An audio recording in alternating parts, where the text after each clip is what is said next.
17 septembre 2018 nakalazaina teto amin'ny Foibe provincial ny prêtre de la mission na hoe lazariste ny fety Masina Saint de Paul ary dia miaraka amin'izay ihany koa ny fetin'ny fiangonana ny chapelle Mariac satria tsy Louise de Mariac ny mpiaro azy fa Masina Saint de Paul zany hoe chapelle de Saint Vincent de Paul.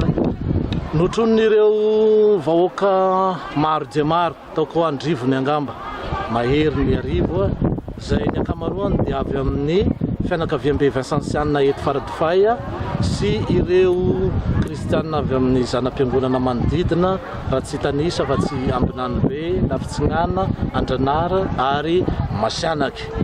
Dia ao ma ny Renibe ny cathédrale ao ny Tanambao zay maro fokoany amin'izay maha-kristianina ka miombona amin'ny fety an'io izay. Ny zavatra natao tandroany dia ny Eucharistie aloha no natolotry mon père Antonio Cueto lazariste zay notondroiny na hoe nitendreny ny visiteur manokana hitarika ny soratona masina sy handray ny bon propos ataon'ireo zay navita ny fiofanana ato amin'ny séminaire anatiny na hoe noviciat ary mandray ihany koa ireo vaovao. Toraka izany ihany koa ny fanavaozana n'izay bon propos na fikasana tsara nataon'ireo sessioniste zay hiditra ho 4e année amin'ny grand séminaire amin'ny taranja théologie.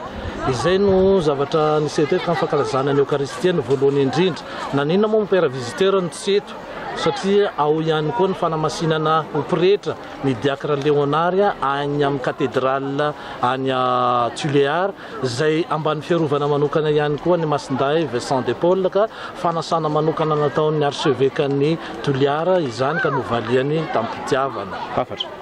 Hafatra petraka dia taoko anankiroa tiavy ny mahantra fa Kristino ho hitanao ao.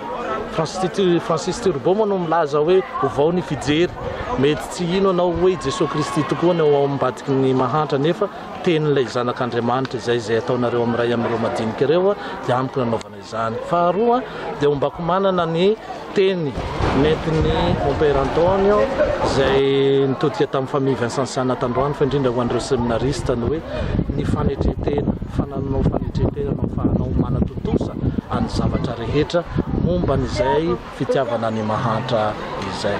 Saotra mandrasitra fa makatera.